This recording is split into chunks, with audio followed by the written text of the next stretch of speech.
I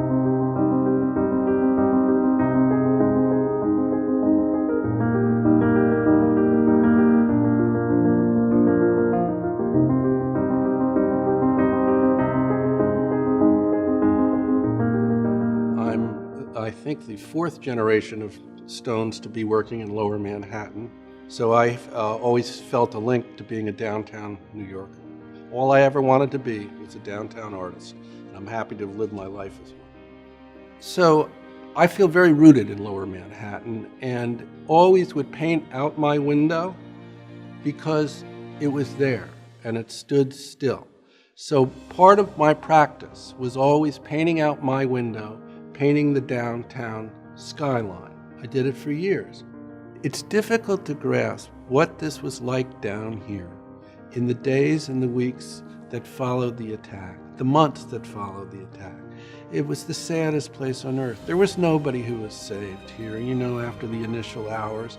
And the work that was being done down here was so horrific. And yet, we wanted to stay.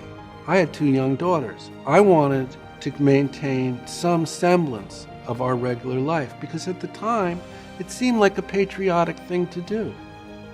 The Witness series is a series of 18 watercolors that was painted over a year's span. They were painted in my studio in Tribeca as the fires burned. I didn't realize the extent of the series when I started them.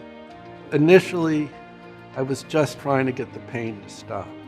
Initially, I felt this enormous burden to try and bring these images out. I felt like I owed it to somebody. My day starts. I collect the dust from my studio and I rub it into the watercolor. I do my practice. I try to remember what this is, what I'm commemorating, where I am.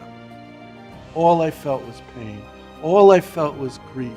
All I felt was sorrow. I didn't know who I was. I had a burning in my stomach. I'm trying to paint the fireball. It was really, really painful work for me. And that went on for a year and a half. The watercolors for me, I love the medium. It's super challenging. It's either on or off. It requires a tremendous amount of concentration. It ups the bar, and I love it. But then, how do you connect watercolor, which is about light and air and generally is painted for the garden, to fireballs? That's not what watercolor's supposed to do. It's not supposed to be painting black clouds on the burning of Lower Manhattan. I've been painting every year out my window a September 11th memorial. I've done it now for 15 years. It's a practice of mine that keeps me engaged with that. For years, my meditation was out my window because it was my only access to the World Trade Center site, was the empty sky and the streetscape. And now where we are at 4 World Trade Center on the 67th floor, where I continue to chronicle the rebuilding of Lower Manhattan.